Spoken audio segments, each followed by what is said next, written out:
You're listening to 101 with Tommie Zam. On the 8th episode, we sit down with Ricky Roberts III talking about his latest book, Thank You Skateboarding and Life. Let's do this.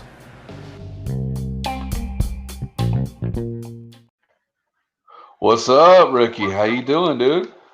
What's up, Tommy, man? I'm doing great. Thanks for having me on. I'm excited. Hell yeah. So how's everything going with you? How's everything in St. Pete?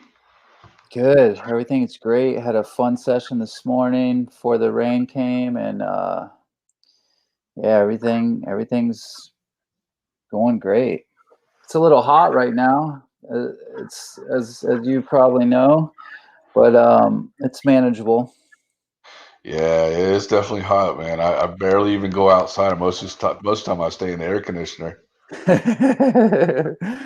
Dude, I got a whole thing I have to do to be able to skate in the heat. It's like I have uh I have a cloth sometimes that I'll put inside of a bag with ice water inside of my cooler. So then when I'm sitting down getting a drink or whatever, I'll put that on my head, like a cold, wet ice kind of towel. Feels great.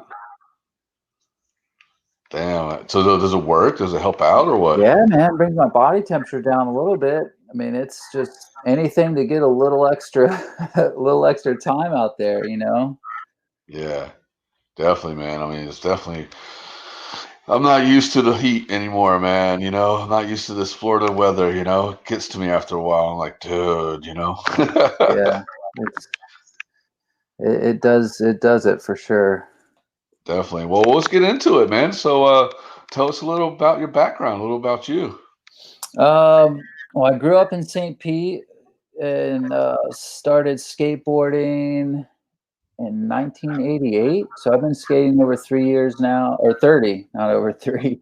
And, skateboarding came in my life at a perfect time. I grew up in a pretty abusive and dysfunctional household. There was a lot of violence and a lot of drugs. And at that point, like shortly after I skated, my dad had left. I didn't see and talk to him for a long time.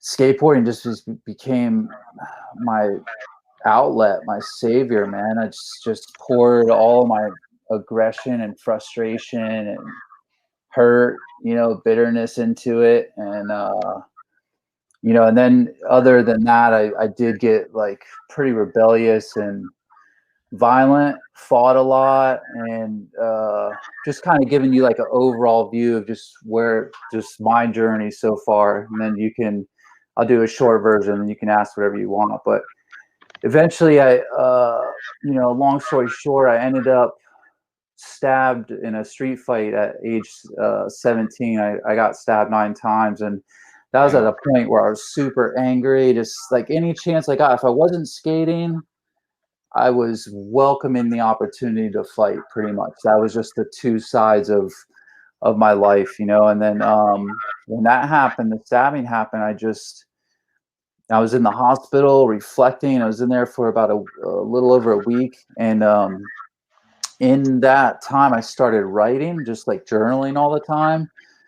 And shortly after that, I ended up writing my first book, and like my next one, and just several books after that. And then recently, 6 months ago, which I know because you got a copy, I released my 8th book, which is Thank You Skateboarding. And that was just, over the years, people asked me if I was going to write a book about skateboarding because they knew how important it was to me over the course of my life. And I always knew that I would. I just didn't know when. And then like a little over 2 years ago, it was when the new park opened in St. Pete, and it just like, as years passed, I wasn't skating as consistently as I once was, or as frequently. It would just go in phases where I might not skate for a couple weeks, skate or not skate for a couple months, then like get into like, oh, let's have a session every Wednesday. But when that park opened, it was like wanting to recommit to like just skating multiple days a week and getting some old tricks back and going on that journey. And then in that same time, I was just like, that was the perfect time to be writing a tribute to skateboarding and all the ways that's impacted my life over the years. And that just kind of worked perfectly in the timing of all, and I got inspired to write that book, and that's what I've really been focusing on, connecting people and connecting people with that book and sharing it as much as I can in the last few months, and the response has been great. Super stoked and humble Oh just yeah. to put it into words, you know, what I Uh-huh. think so many of us think and feel about skateboarding. Um, so that's my short version, man. It's a little bit about me. I love the short version, dude. That's good. But but the whole, let's go back a little bit. So Sure. you grew up in St. Pete. What was the skate scene like in St. Pete at that time? Dude, I was thinking about this earlier.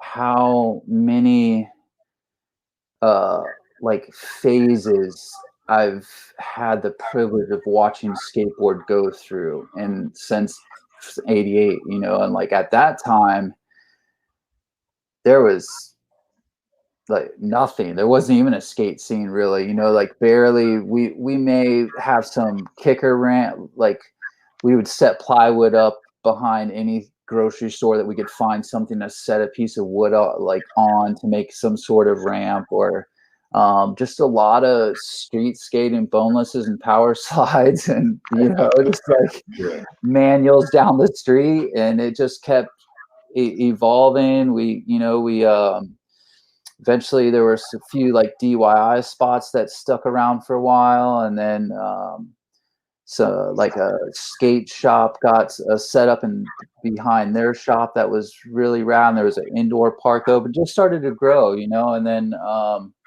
the street skating got super heavy for a while. It was a lot of fun. Downtown St. Pete was pretty much our skate park for years. There were like Sundays, only one business was open, all of downtown St. Pete. Are you And serious? a little market. Yeah, dude, we could skate everywhere. And it was, but a lot of buildings were closed down. The Vinoy, that really fancy hotel downtown St. Pete, was abandoned, all the like run down, and just it was a different scene. And eventually they started putting money into the area and like building it back, wanting to revive it and build back up. And eventually they outlawed skateboarding completely down there, and just became kind of a lot harder for skateboarding because they were giving tickets and stuff. But it's been a really cool thing to watch it all go through different phases. Then we started getting parks around here. Eventually, the spot opened, which changed the game a lot for skateboarding, Yeah. as you know. Not just skateboarding around here, but obviously around the world. Yeah. I mean, it's pretty crazy to think that. I mean, how Schaefer, you know, did the were you around? Were you around the time when they first started skate park in Tampa, Yeah, or yeah. Fortunately, you know, I was kind of a little grom, but the people that I had the opportunity to skate with knew Schaefer and all those guys good, and they, you know, we were able to get in on a lot of sessions before they even opened. Just when they were, I mean, there were a lot of guys living in the warehouse, just full on like big skate house is what it was. Seemed like for a while, and they just started building. Then eventually, I think the first thing I remember there was just a little bit of street stuff, but the vert ramp in the back, and I would watch Paul Zitzer and Mike Frazier and a few other guys, Schaefer too. Just those guys would destroy that ramp. And you know, at that point, I was probably like 14, just sitting there watching these legends do so much on that ramp. And then, you know, the street course got built, I think after, I don't know if it was after, I think it was pretty much after, and then that opened up eventually, and a lot of amazing sessions went down there. uh-huh. Yeah, I mean, Schaefer done it a lot with, if it wasn't for my opinion is if it wasn't for skate park at Tampa, I mean, I don't know if there would be a skate scene in Tampa Bay area. I mean, it probably would have been, but not as strong as it is now. Yeah, it helped bring a lot of people here and put a lot of the local shredders, you know, on the map, if you will, give them the opportunity to showcase their talents, because there's so many talented skateboarders around here. And you know, and in fairness too, it's been such a team of people, and that whole program there. You know, Schaefer's obviously like was spearheading at the beginning, but I know there's just been so many other people along the way that has, Yeah. you know, been a part of making that whole thing happen. Yeah, definitely. I mean, Clemens, there's Yeah, George. absolutely. The list of names go on for on and on. You know, Yeah, man. it definitely is. And then, what was your crew? Who was your crew where you skated with back then? When you're like It 13, 12, yeah, 14? 13, 12 is a lot with my friend Jed Davis and Wes Pickard, Colin Chico, Sean Murphy. Sean Murphy wrote the Life skateboards. That was that deal with Ron Allen, and Uh-huh. I forget who else was involved in that.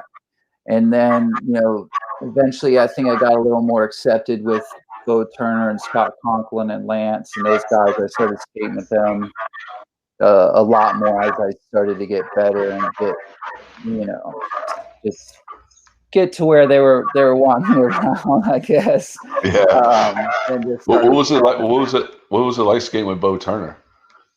Yeah, you know, Bo was always really nice to me, man. He was, I think at the beginning, it kind of took me under his wing at some point. It was always good before I started to get product on my own. He was hooking me up with shoes and boards, Scott, those guys. Even you know, I wasn't in the crew of Montesi, but I would see the Montesi and Jed Stewart and all those guys at Astro skates a lot. And John Montesi was always really a kind person too, super humble. At his peak, he was so humble and generous. Just never forget those people that were good to me back then. You know, I remember John giving me a board one time randomly at Astro, just for no reason, giving it to me. Which, you know, when you're younger, you remember all that stuff, especially when you don't have your product of your own yet. Uh-huh. Yeah, I mean, it's definitely good to have like those people, you know, like Montesi and Bo and Yeah, Scott and Lance and all those dudes, like, you know, raise you to who you are now, if you really yeah, look at it. You know what I mean? Like, yeah, if it wasn't for those dudes or any of those guys, you know, where would you be? You know, what would yeah, you be doing yeah. right now? I mean, you know? And they inspired us. And, you know, some other homies, just not to forget, it's hard. I'll forget a lot of people, but like Chris Stone and he kind of, this friend of mine, real close friend, helped bridge the gap with, I think he knew Scott and those guys first. And then we started skating at the same spots all the time. And, but yeah, those guys, you know, because at that time, it was before the Tampa scene was even like really coming alive. And then when you would see them start to get coverage in magazines or, you know, getting product, and eventually when they turn pro, it's just like, oh man, that's crazy to think about, because that wasn't even, you know, there was no social media or anything then. It was Yeah. pretty much those guys bringing so much of what they were being influenced with home, basically, and then inspiring all of us and kind of keeping the edge of progression going before we were able to see the next video of what might be happening, you know, Yeah. because there was so much time in between where you'd see coverage on like videos or full parts. But those guys were here showing us so much. Yeah. I mean, and plus too, I mean, we had to wait for like what, months or a year for the video to come out, and then you're like, ah, shit, you know, like, Yeah.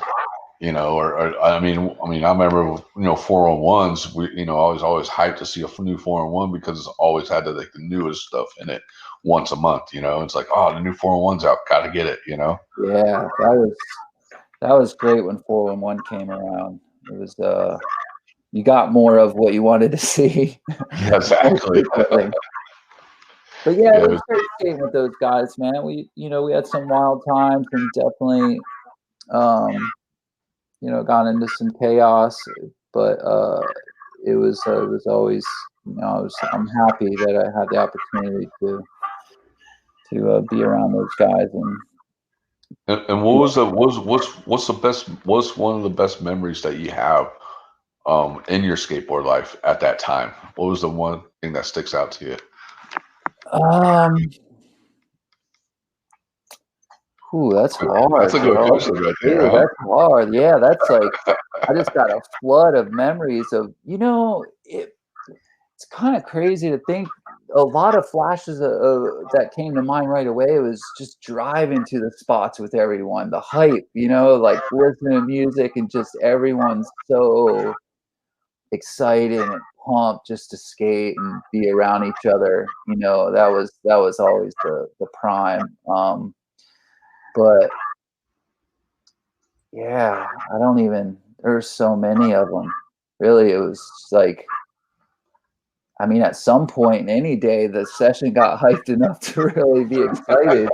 So it's trying to think of just one. It's tough, huh? Yeah, yeah. Well, I'll put it this way. What sticks to your mind the most? Right, right now, something that sticks to my mind the most is like being downtown St. Pete and skating, and I think it was Scott Conklin came up and we're like, "Oh, what's up?" Blah blah blah, talking, and they were going to change out Scott's board or something like that because he had cracked his tail, and they were filming. It was Lance Scott and Bo. I'm not sure who else, and it might have been this guy Ori that he was a legendary filmer. Him and Josh Stewart are around here. Josh in Tampa, legend. Ori over like this side of the bay. But he was, I think he was with him too. But anyways, he comes up like, "Oh, I'm gonna go switch out a board." But before he left, Scott ollies over this thing that was, I feel like it was over waist high, like a stopper in a parking lot, like one of those big yellow things Oh with yes, a yeah. broken tail. Like I'm not just like saying a crack tail, a broken tail, like full on flex and everything. And that memory always stood out to me because it was so mind blowing. At that time, you're just like, dude, you just ollie this with a broken tail. This is one of those things that always sticks out to me. Yeah, that's crazy. I mean, it's crazy to think like, like people don't, people know about Florida and skaters in Florida, but what people don't realize, there's a lot of skaters that come out of Florida. Even at that time, a lot of Yeah. skaters came out of Florida, I mean, Even you were down south, weren't you, originally from I'm Florida? originally, I'm originally from North Florida. I'm originally from Pensacola. Okay, okay. So I mean, the people that came out of Pensacola was like Clyde or Markovich and something? yes, yeah, Markovich? Clyde, Scott. wasn't Clyde Dixon or something? Or Um, oh, Clyde Singleton, he was from Jacksonville. yeah, Yeah, I mean, we had like Scott Stanton who rode for Zorlak. I mean, there was um, so many people. I mean, Ricky Bienbaum, who's a filmer, big time filmer now. He came out of Pensacola. So I mean, there's a lot of people in Florida that came out. yeah. And what's crazy is you think of like, and before I go, like Markovich was always a big inspiration, just had such a huge impression on me and so many people in the skateboard world. So much Yeah. much respect to him. But like, and I know you can appreciate this as you think about some of the stuff that was captured, whatever, some footage. But when I think back on those times, there is very little footage of anything that was happening compared to what was happening in terms of raw, amazing skateboarding. Like there's very little footage of it, just compared to what was going on all the time. No, no, definitely. I mean, I totally agree with you on that. I mean, because I mean, you got to think. I mean, back then, I mean, I remember I started skating when like it was like summer of seventh grade, but going into eighth grade. So it was like 80 something. I don't even remember. 80. I don't even remember. It was sometime in the mid 80s. I know that for sure. But I mean, at that time, I mean, like you said, we didn't have like social media. We didn't have computers just started coming out. You know what I mean? But it was Mhm. green screen. It wasn't like it is now. I mean, and we didn't have that stuff. We had dinosaur cameras to film. You know, Dude, I And remember making my like my sponsor me tape or whatever. The way we would edit, I don't even know how it's off of even VCR, right?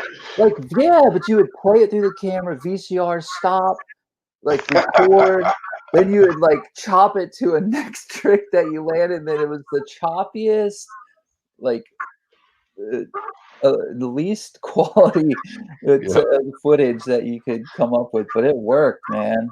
It was, yeah, and then it was the camera for at least for us.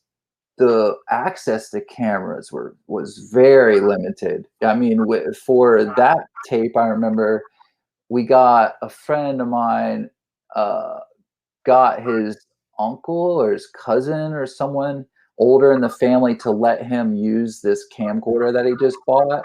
So we were like, we had very strict guidelines on how long we could use it, and it was just this thing that, you know, we're kids, we're using this expensive piece of equipment that we've never seen before.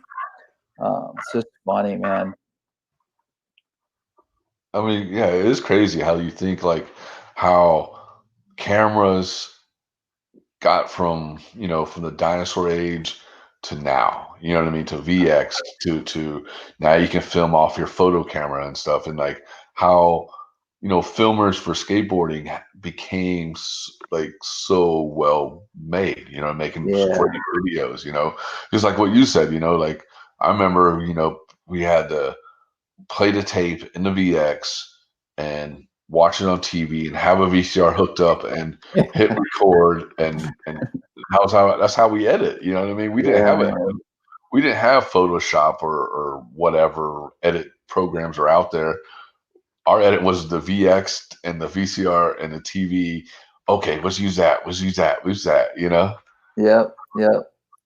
So a lot of work, and yeah, big respect to all the filmers out there, man. That's kept skateboarding documented. That's documented skateboarding and just giving people the opportunity to see some of what goes down and you know with skateboarders and the great stuff that happens. I'm so thankful for the people that really dedicate their time and energy to cultivate the craft of filming and editing and putting together stuff that we all get to enjoy.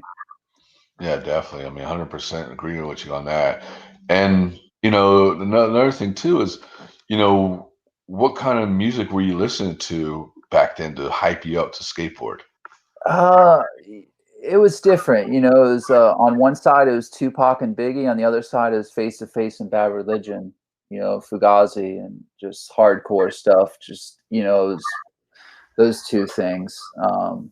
Pretty much gangster rap and hardcore where it was the main thing. Just depending who was driving is what we were listening to. But I was good on either end every time. I mean, that was the stuff that I would pick. Just depending on what the mood is and where we were going to. I mean, I do feel like there was a lot more, at least for me, hardcore when we were going to go jump down some stuff and really, really So, uh, so you were, so you experience. throwing, so you throw in some Ride of Lightning when you're about to jump down like a big ass crab, and then you're about to do some tech stuff. You're like, all right, let's put some Tupac in and get Yeah, riding. man, just kind of set the mode and chill. Go skate some curves. No, the ledges. No, it would vary. It just like I really kind of depends who was driving, but I always had a great time at punk rock shows, and um, you know, so those were my main two music influences back then that hyped me up. Yeah. And was the music scene in St. Pete pretty big as skateboarding was growing, or was it kind of like died down a little bit? No, I'm really that's one thing I'm thankful for the music scene that we had when I was in high school. I think I went to my first concert in middle school. It was like Gangrene or something, super hardcore. But at Janice Landing in downtown St. Pete, there were so many good bands that came through there and good groups. Like I mean, Beastie Boys, went through there a few times, all types of bands. And then there was a smaller club in front of that was called Channel Zero at the time, and they had a lot of bands before they kind of made their breakout, like Mighty Mighty Ballstones, and I saw Green Day there. And this is like a little club, all types of good music. And there were a lot of local musicians that were doing really well and keeping crowds hyped and having a good time. So I'm thankful for the music scene in St. Pete. Yeah, that's pretty cool. It's the same in Pensacola. Like a lot of people don't understand. Like there was a lot. Like Pensacola is like kind of like a small version of St. Pete, but it's kind of like how St. Pete is back in those days. Where it's like people wouldn't expect Pensacola to have a huge skateboard scene, or not skateboard scene, but they did. But music scene was huge. I mean, like you said, we had a small little like venue bar that would have like Green Day would come through there, No Effects would come through there, L7 would come through there.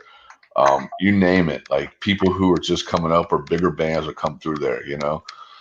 Yeah, so I love, like, it's just rad, man, being in that time, that era. And I'm almost thinking they probably like were just touring. They'd go to Pensacola, probably Gainesville, then down to St. Pete, maybe down to Miami. And then they're out of Florida, like, wow, we're out of here. Yeah, Orlando probably. Yeah, it's crazy to think that. That's why I was stoked when you said, like, because I mean, I living out here and knowing St. Pete as much as I know, just seeing like coming from you, like what it was like back then. You know what I mean? Like what was the scene like out here? It's like it's pretty cool to see a similarity to Pensacola. Like it was just like the same similarity to what it was like. I could imagine. It's like St. Pete was rugged, man. There were definitely people that were, living in Tarpon Springs or other surrounding areas that parents would not want them to come to St. Pete. It's like St. Pete was that area where people like, don't go to St. Pete. There's a lot of bad happens there, whatever. But it was a dying city back then. It was run down. But a lot of people did a lot of good work over the years to slowly bring it back, and it's certainly thriving now, for sure. Yeah. And so, okay, so we'll get into your, a little bit of your present. So you kind of moved out of St. Pete. What did you do? No, I'm still in St. Pete. I stayed in St. Pete the whole time. When I got out of the hospital and started to write the books, like that, my first book came out, I was around 25, but at that time I was going through a lot of growing and had to separate myself from a lot of, people I was around at the time and just try to figure out what I needed to change about my life. And because,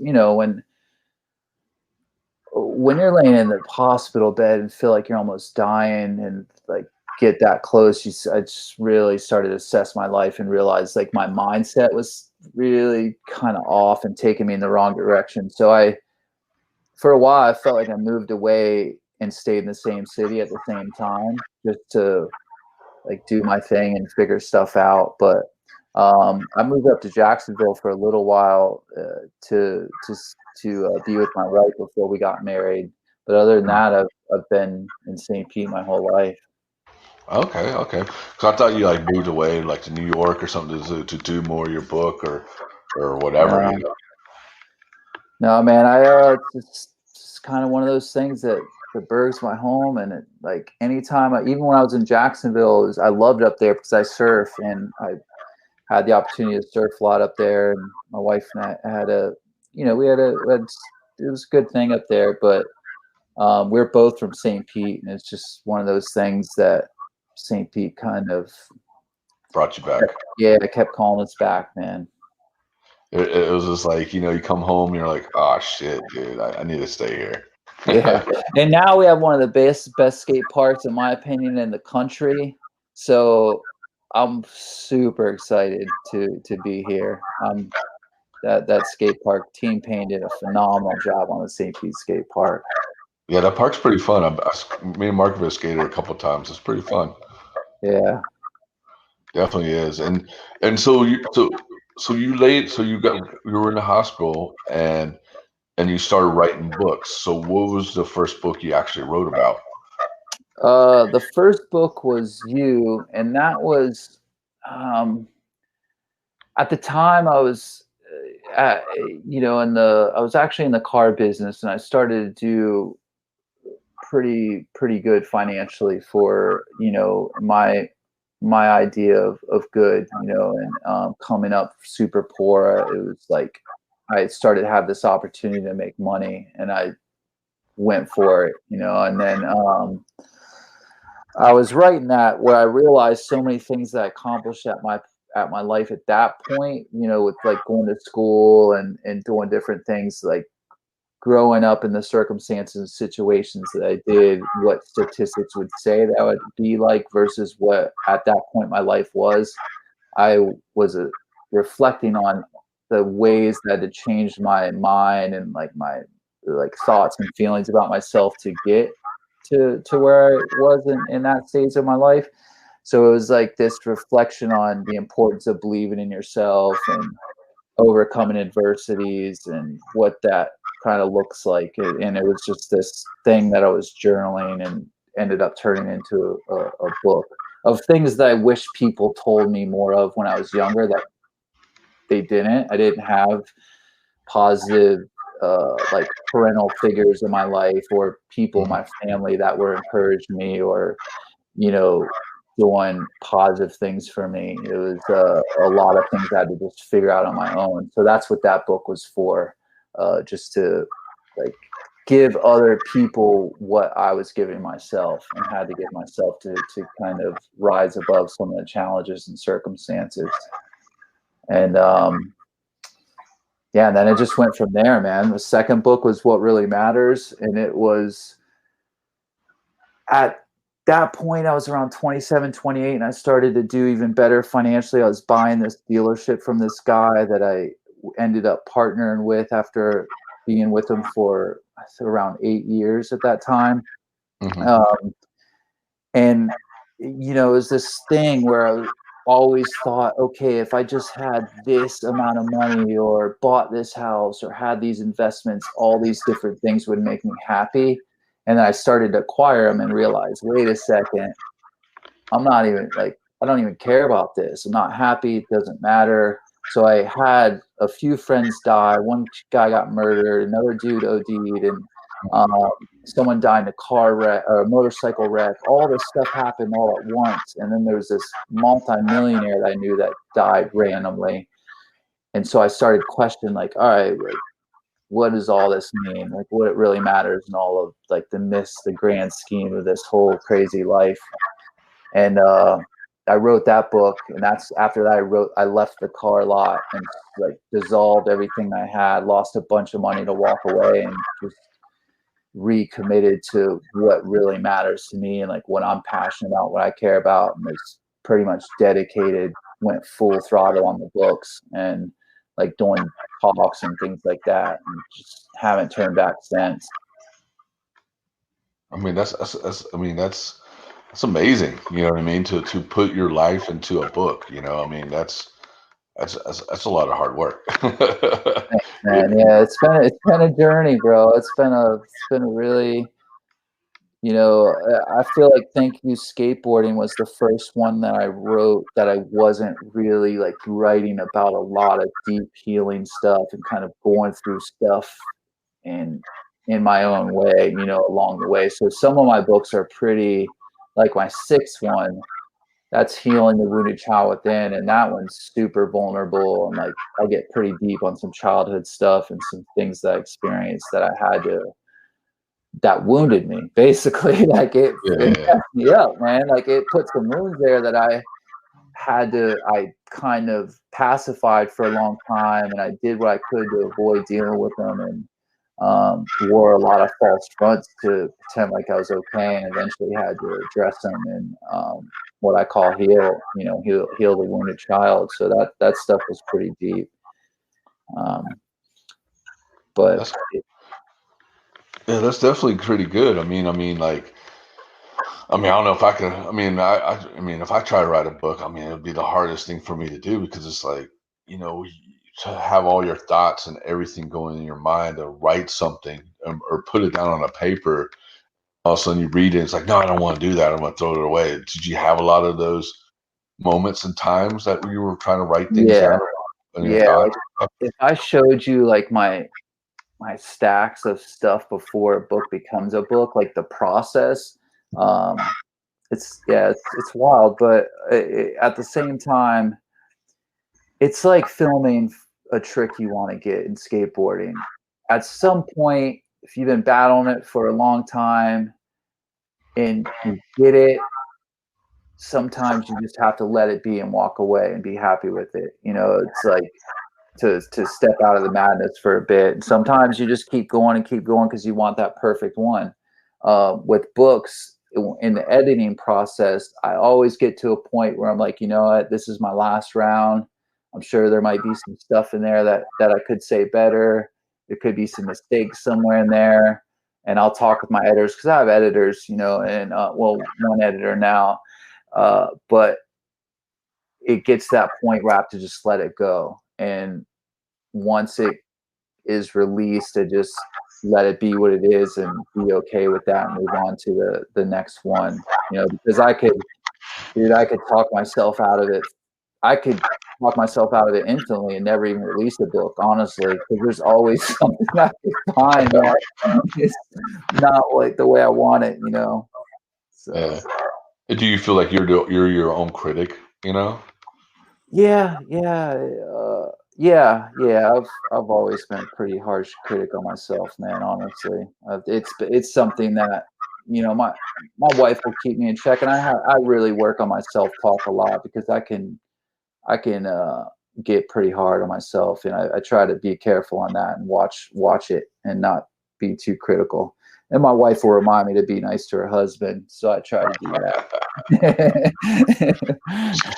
She brings out the whip and say, "All right, there, you need Yeah, to chill." she's like, and I got that from her. I'll say it to some of my friends if they're being hard on themselves. Don't talk to my friend like that, man. That's not cool. So she'll say that to me. She kind of taught me that. She said, don't be mean to my husband like that. I'm like, all right, I'm good.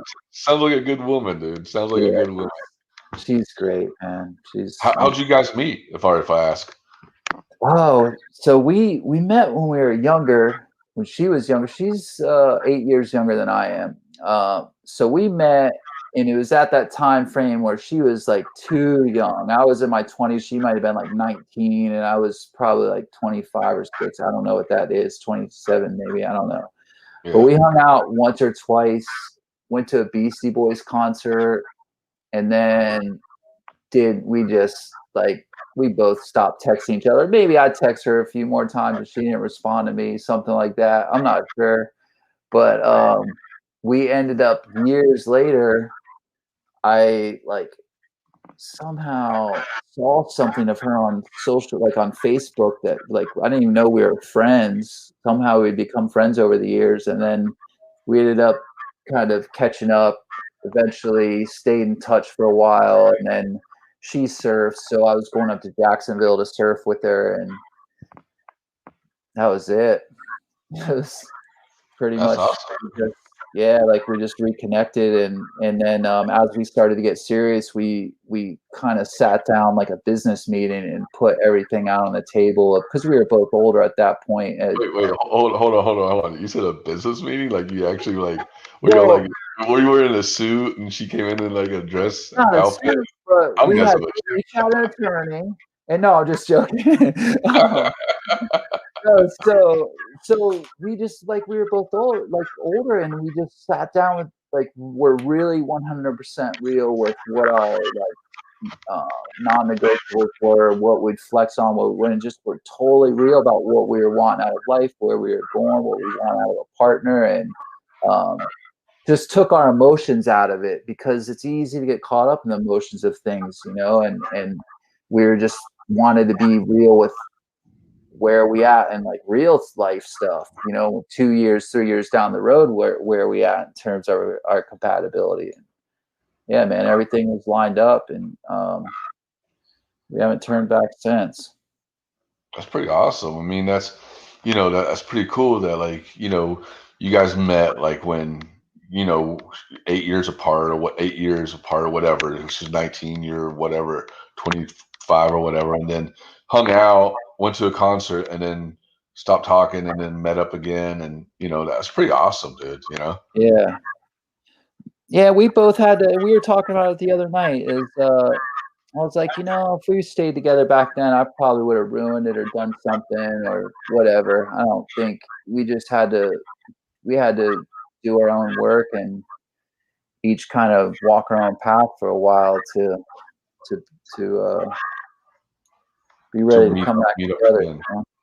Yeah. And do you, and she a lot of, is she like, inspires you a lot for your books, or does she like motivates you more to write more books or anything like that, or? Yeah, she's always super encouraging, because it's it can be a discouraging path, and a lot of sometimes, writers, I can kind of get in my own headspace, and when I'm working on a book, I get into certain modes that I have to like stay on it, and she's always super supportive, encouraging, and just how she lives her life. She's an artist. She has her like own tattoo studio, and does like commission work and stuff. So the way she does her deal and does her thing, she inspires me just by being who she is. Whether she was my wife or not, she's just a rad person. So that's always good. Just in general, like I said, for just how she does her thing and lives her life, she's inspiring. So That's I'm awesome. That's, grateful that's for awesome to that. have it's also had a partner who's also motivates and inspires you to do what you want to do. Yeah, yeah, definitely. And then so you said you had like, this is your Thank You Skateboarding is your sixth book or eighth book or something? Eighth book. Man, so you wrote 8 books. That's crazy. I mean, that's not crazy, but that's just like, that's a Yeah, lot of man. that's a lot of writing. It's a very, now there's short books that, as you know, 'cause you have Thank You Skateboarding. I write books like I like to read. I like short books. My attention gets very scattered, so I sort of write like that, and not in terms of scatter, but like in like to make it quick and keep the attention going. But yeah, when I wrote my first book, I had no clue what I was doing. I just knew I was getting this stuff off my chest, and halfway through, I realized I was writing a book.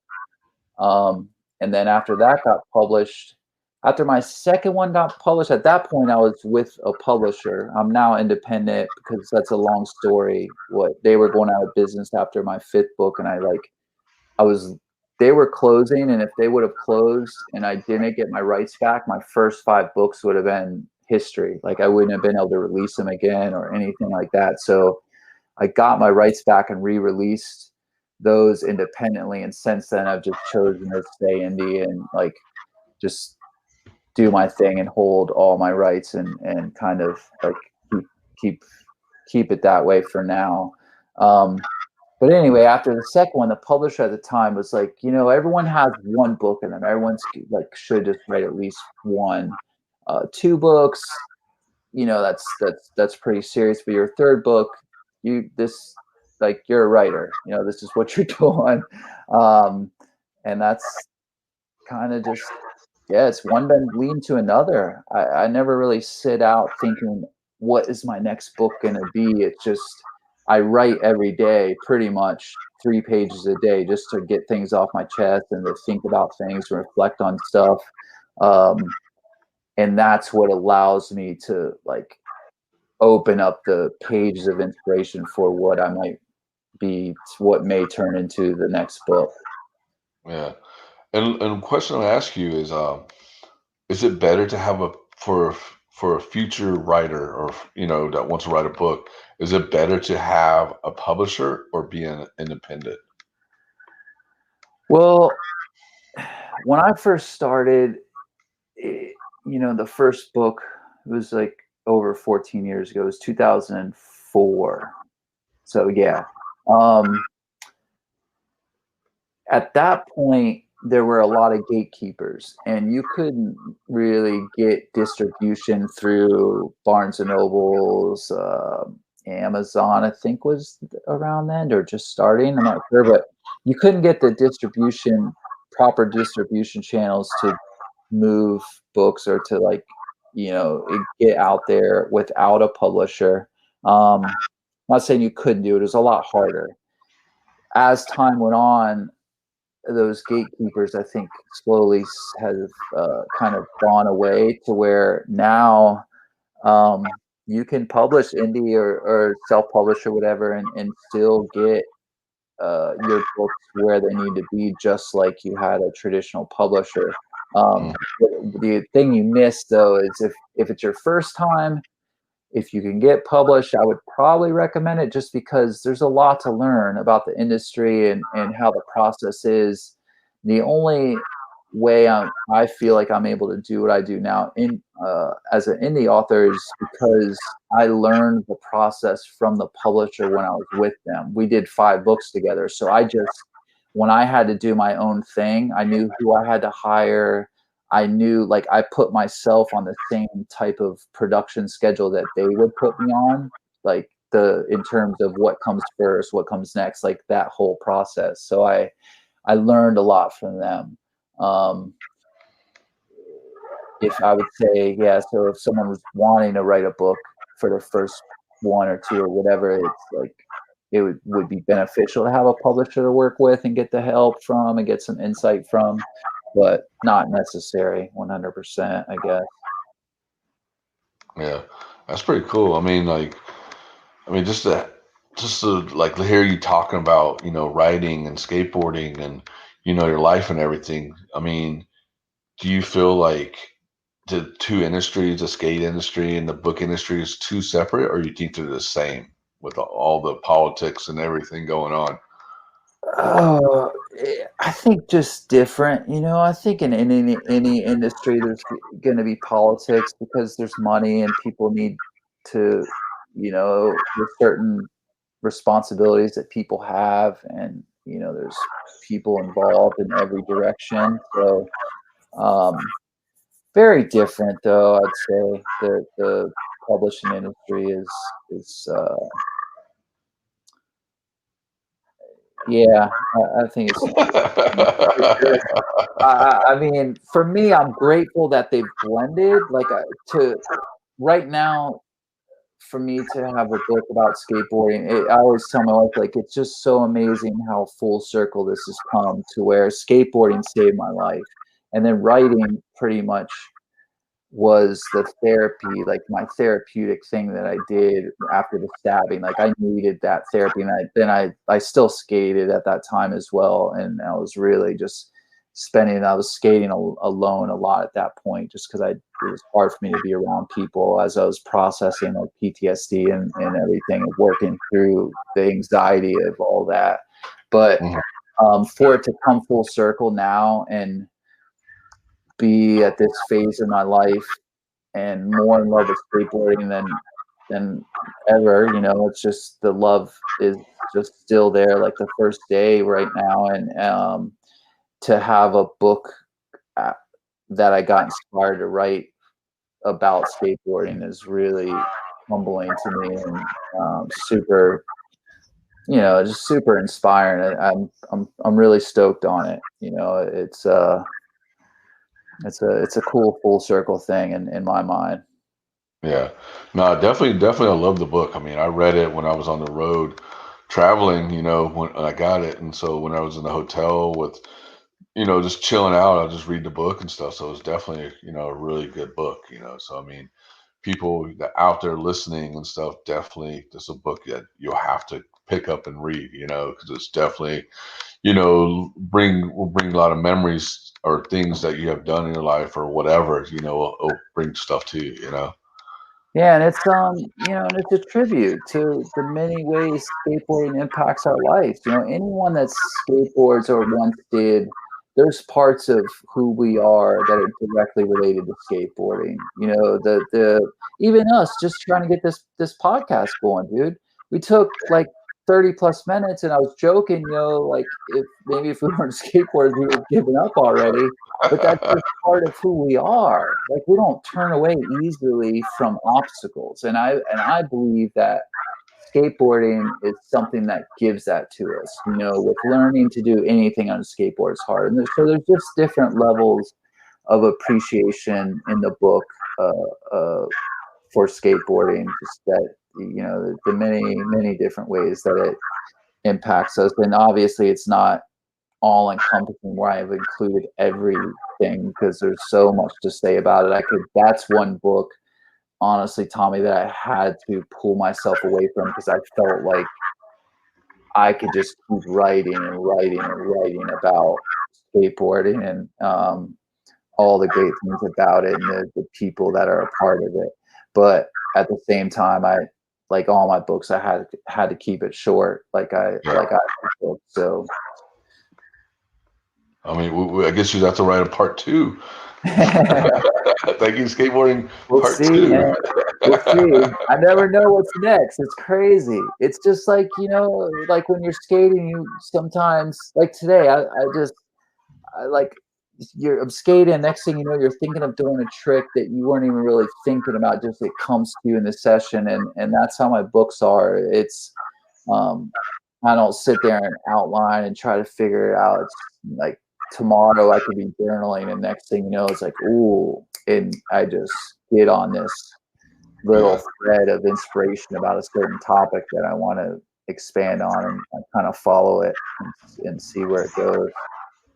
And a question is do you think, you know, like you know, skateboarding has, you know, help a lot of people, you know, like people that don't, you have bad balance, you know, and then all of a sudden they skateboard, they have excellent balance. You know what I mean? The balance is great, you know, because they learn how to stand on the board and do tricks and, you know, flip, you know, and kick flips and land on the board and stuff. And it kind of helps out their balance. Like, for example, like me, I couldn't roller skate. You know what I mean? I sucked at roller skating. And then when I started skateboarding and I started getting better, and then now I can roller skate. You know what I mean? So it's like, it helps out a lot, you know, with a lot of things, physical things, and, you know, and there's a lot of stuff that mentally, you know, from us falling to the ground so many times and just getting up and getting up and getting up and not stop doing it. It kind of like makes us feel like it's a way of life. You know what I mean? Like, this is what we learn. We don't give up in life. We just keep on going and going. Like you said about the podcasting, it took us 30 minutes to do it. If we weren't skateboarders, we were like, screw it, we're done. You know? Yeah, let's reschedule. We'll get back. We'll try it tomorrow. Yeah, we'll try it tomorrow. I'll reschedule again. You know, but no, it was like, no, we'll do it another way. But I mean, what I'm trying to get to is where skateboarding has a big, huge influence to the rest of the world, if you really think about it, you know? Absolutely. Yeah, I mean, sorry, go ahead. No, go ahead. I was say is because you think about it, the fashion world, they look at skateboarders and copy what we're wearing. You know what I mean? Like, you know, we could be wearing baggy jeans and crop t-shirts or whatever. You know what I mean? And all of a sudden, 2 years later, fashion's jumping on that bandwagon. Wait a second, we already did this shit like 2 years ago. You know? Yeah. So definitely the ripples of skateboarding reach out, you know, especially now it's accepted so much more than, you know, we were coming up skateboarding. It was skating out the street, get stuff thrown at you, all kinds of names all the time. Got into so many fights just because people didn't like skateboarders.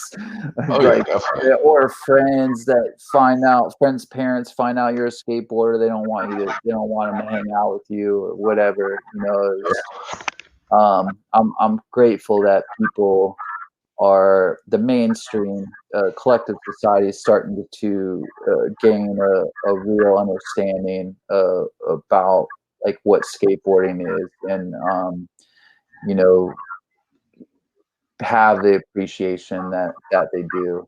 And that's another thing with the book, beyond skateboarders vibing with it and appreciating it, is for someone's family member who may not get it or understand, why my spouse or why my boyfriend or son or nephew, whoever goes and does this thing that they come back all dirty and bloody and like rip their shoes and stuff doing, that gives them that understanding of like, look, there's way, way more to this than someone that's just dirty from skating, and might have some ripped clothes. It's just, there's so much depth there to what skateboarding is on so many levels. Yeah, I mean, another level too is racism. You know what I mean? With skateboarding, Yeah. we look at everybody. No matter what color we are, black, purple, green. We all bleed the same color, red. Yep. But I mean, but we look at all each other as unity, female, male, whatever. We're all one. You know what I mean? Yep. You can push down a board down the street, and you're like, oh, cool, this dude skates. But then somebody else is like, oh, that's a black guy skateboarding, or that's a girl skateboarder. It's like, nah, dude, that's Yep. just skate. Yeah, we don't see that, and it's and I don't want to say we don't see color, because we do. We got to have respect for the truth in that, but we don't let those things keep people from being a part of it. It doesn't matter, and I even have that section of the book on community, on how the like society in general can learn from the skateboard community, how so many people from so many different backgrounds, races, religion, gender, socioeconomic class, sexual preferences, so many different people coming and can come together and do one of the gnarliest, craziest, insane things, skateboard, be dirty, be hot, be frustrated, and all get along and support each other and cheer each other on. And if someone needs something, someone is there to help them get it. It's just, it's unity at its best, man. Yeah, Skateboarding. Like some days I'll just sit there at the skate park and just watch that happen. And like, especially when, with the negativity in the world and people's ignorance on treating people of color less than they are, and think that they have some sort of justification in that, or whatever, to think of how horrible that is, and the fact that Black people still need to push and fight as hard as they do to get the acknowledgement, respect, and equality that they have always deserved. When that's going on and that's getting heavy, I'll sit and just watch people at the skate park and know that at least the whole world isn't that way, because I can see it in front of my eyes every time I'm at the skate park, of what love and unity and acceptance really looks like, inequality. Not to say that there might be some inequality somewhere yeah, in the industry or across the board, but in the like the roots of it all, it's not tolerated, man. That's the no, bottom line. Back in the day, even if there was like this skateboarder that was with us a lot, that skated with us all the time. His name is Phil, black guy. Dude, if like even if we're at a concert or something, we fought a lot of skinheads because he was with us, and they would start to get on him. But like in terms of the skate world, skateboarders always had his back, and that wouldn't be tolerated for him to be treated any differently than any one of us were at any skate spot. yeah. It's I mean, skaters always protect our own. You know what I yeah, mean? man. If you're a skater and you see some random dude fucking with another skateboarder, we're gonna step up and protect our skateboarder. You know what I mean? We're Yeah, not gonna protect the other dude. No, you're fucking with the skateboarder. That's one of our brothers or sisters or whatever. yeah. That you're you're you're messing with the wrong people. You know? But to your point, you could show up anywhere in the world, any color, any gender, race, whatever. Like I said, and have your skateboard, and generally speaking, you'll be accepted at a skate spot or a skate park. Oh yeah, definitely, 100%. And what's crazy is we have our own language. You know what I mean? Like we all understand. each other. So outside the world, they listen to us talk, they won't get it. You know what I mean? They're like, oh, what are you talking about? Don't worry about it. You know, Mm-hmm.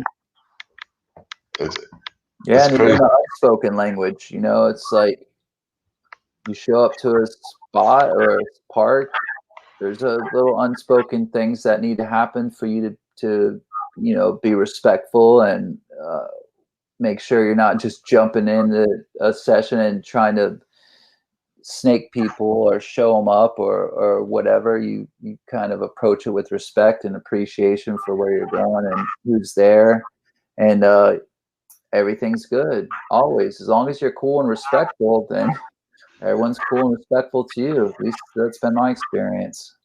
Oh no, no, definitely. I mean, I remember, when I was growing up, and learn, in the when I skate a skate park or skate anywhere, you never snake anybody. You take turns. You know what I Yeah. mean? And I think this generation, they don't know that. They just snake you no matter what. They just boom, and you're like, dude, you gotta wait your turn, man. Like you're gonna get knocked down. Someone's gonna knock you down on a skateboard and run right into you, and you know what? And be like, hey, you should have waited on your turn.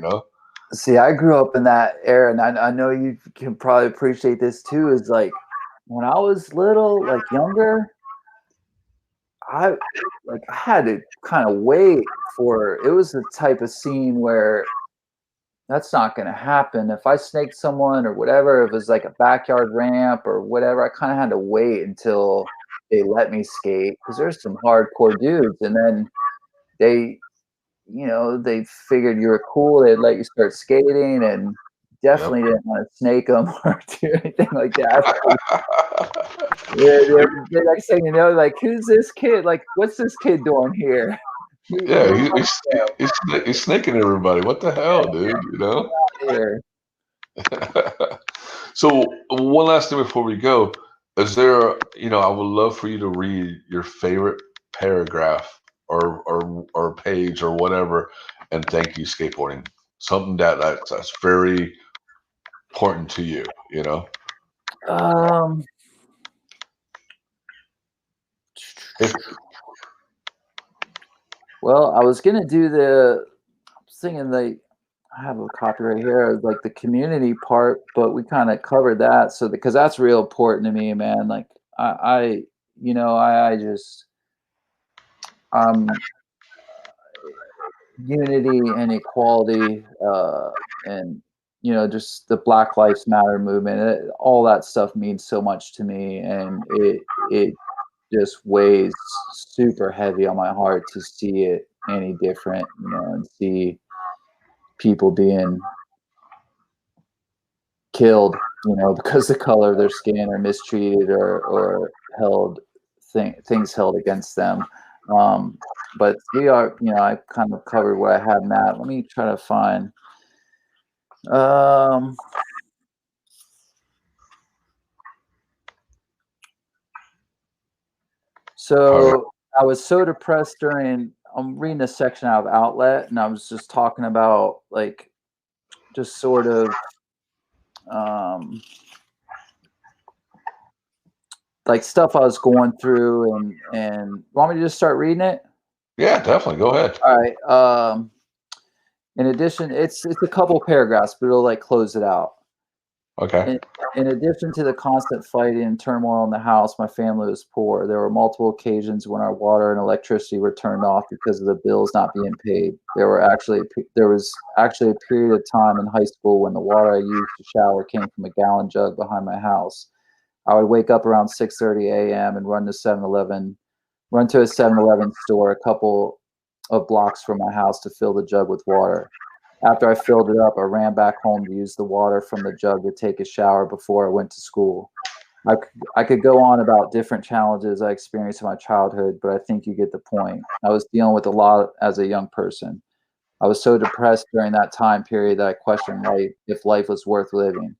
There were times in high school when my mental health got so bad that I would sit in my bedroom holding the barrel of a pistol in my mouth with my finger trembling on the trigger, squeezing it slightly, tempted to pull it. In those moments, I felt like the way to end my pain was to take my own life. Special note, if you are ever at a point in your life when you feel like suicide is the answer, it is not. Talk to someone about how you feel, get assistance if you need it. You don't have to do this alone, and there are people that love and care about you. Asking for help is not a weakness, it's a strength. Even if you don't feel like it, keep moving, get outside and go skateboarding. Having skateboarding as a healthy outlet during those times and through many other troubling circumstances I've experienced in life helped keep me going for sure. Skateboarding gave me the will and desire to keep living no matter how bad things got. In many ways, skateboarding saved my life, That's for awesome. which I'm forever grateful for. That's that. That's awesome. I mean, that's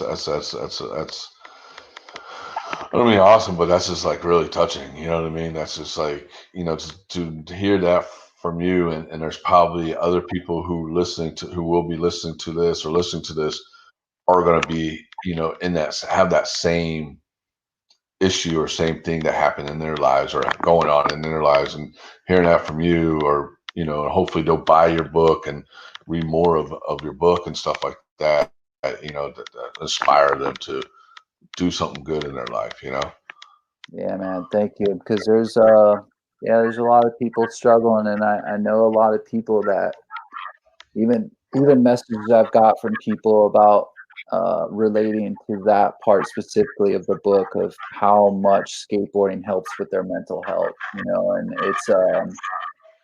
it's something that's so important. So anyone listening, that if you haven't skated in a while, or you're just dealing with something heavy and you're struggling, just remember to lean on the things that help you keep going and keep pushing in.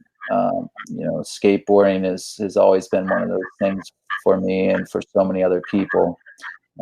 Just you don't always feel like getting out of it, especially when you're depressed and down. But man, I tell you what, when you get on your skateboard and you just start rolling, it's like you just feel the stuff rolling off you as you're rolling, and the more you get into the session or get into wherever you're going, it's literally just feel that stuff slipping away. Yeah, definitely. I mean, it's what Ricky's saying, dude. Got people. It's 100% true. You know what I mean? Like skateboarding. I mean, like, for example, like 3 years ago, my dad just passed away, and I got in a deep depression, and it's just that just got away from it, and then I got, like, I think it was like the beginning of this year, I think it was, I finally got back to my regular self, and I was like, I need to get back on my board. And, I didn't skate at that time. I just mostly, nobody knew that I was depressed because I was so good at hiding it. When Yeah, I did when I did my live show and out front of people and events and stuff, I had to put on a smile on my face. I didn't want to. I didn't want to go to events. I wanted to do it, but I had to. You know what I mean? To yeah, have to do it for myself. But like this year was like the first year I actually started to get back on my board and start riding and get into what I love to do, is skateboarding. And that's what's great about it. But skateboarding yeah. does a lot for you mentally, physically, and it's just, hey, I love it when the board hits me in the shin. That I know she's mad at me, and I haven't been on her for a while, so she's taking her anger out on me by hitting my shin. I mean, it might sound kind of weird, but after the initial bang of a shinner, sometimes it feels good in a weird way. It's just like when you're done, you're like, yeah, I skated. Like, I feel like my shin got beat. Oh yeah, she just beat me up, dude, because I haven't touched her in a while, man. Yeah, man, yeah, Rick, neglected. well, Ricky, let the how can the people, the listeners, get your book? Where can they buy your book at? I mean, it's available anywhere, like online, any online bookseller, Barnes and Nobles, Target, Walmart, Books a Million. For me, the best place is Amazon. It's just, I feel like I have the best distribution relationship with them, and that just kind of helps overall with Amazon. So you just go in Amazon and search "Thank You Skateboarding," and it will come up. And I certainly appreciate the support and checking it out for sure. And before we go, I want to make sure I thank you, Tommie, for just everything you do for just skateboarding and True Skateboarding Mag, and sharing the content and sharing the life of skateboarders and just all the different aspects that you help uh, bring awareness to skateboarding, and also just continue to cultivate that community vibe of skateboarding. So I really appreciate you, man, for all that you do. Oh, thank you, man. That means a lot to me. Yeah, I mean, because there's so many, been doing this. Me and my partner Carl, we both been doing this for 10 years, and hey, I let people know sometimes it's a struggle, sometimes it isn't, sometimes a struggle. It's life. and And but it's work, bro. It's work, and it's like the books. Books don't write themselves. Shows don't put themselves on. You know what I'm saying? Like no, what you do doesn't happen on its own for you and Carl. So yeah, much thanks to both of you guys for oh sure. yeah, definitely. And what we do every day is when we do have those struggle times and those hustle times, and we just look back and like, you know what? We're doing it for the love. That's Yeah, all we're doing. We're doing it for the love, and the love is skateboarding. You know what I mean? That's why we do what we do is because of skateboarding. If it wasn't for skateboarding, you wouldn't be a Ricky. I wouldn't be here. Nobody would be here. yeah, yeah. And That's real talk for sure. definitely. And so I want to let listeners know this Sunday we're filming the new live show on E360 TV, 11 a.m. Pacific time. We got a great episode. You don't want to miss it. Like I said, it's going to be this Sunday.